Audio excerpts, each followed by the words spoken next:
exercice du manuel Césamat. Ici, nous avons 4 pyramides. La 1 est une pyramide à base de quadrilatère. La 2 aussi. La 3 est une pyramide à base triangulaire, donc un tétraèdre.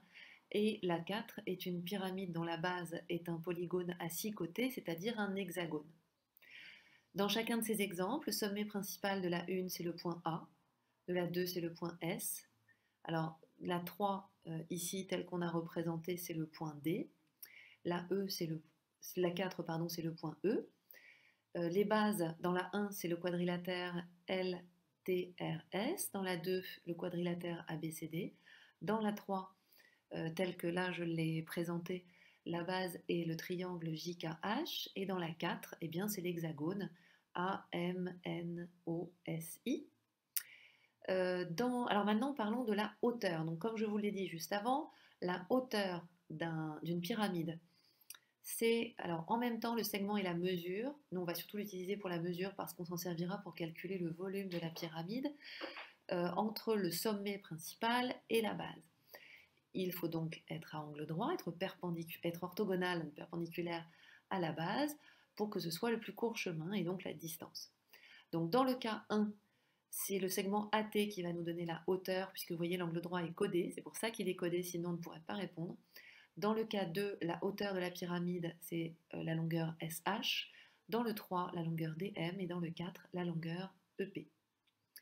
Je termine simplement avec le nombre d'arêtes et le nombre de faces. Prenons par exemple la pyramide numéro 2. La pyramide numéro 2 est une pyramide dont la base est un quadrilatère. Elle a donc déjà 4 arêtes qui sont les 4 côtés du quadrilatère. Elle a aussi, ce quadrilatère de base a aussi 4 sommets.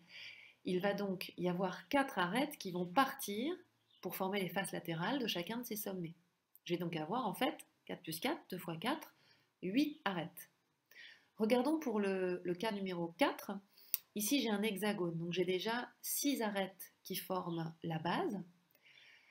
Qu'est-ce que je vais avoir? Et bien la même chose, c'est-à-dire que j'ai 6 sommets de base, plus le sommet principal évidemment. Donc là, je vais à partir de chaque sommet de la base faire monter en quelque sorte une arête qui va aller jusqu'au sommet principal, donc je vais faire monter 6 arêtes de plus. Donc en fait, le nombre d'arêtes d'une pyramide, c'est le double du nombre du côté de sa base.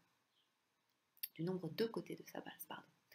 Quant au nombre de faces, eh bien le nombre de faces, il est donné par le nombre de côtés de la base, parce que ça correspond au nombre de faces latérales, plus la base elle-même.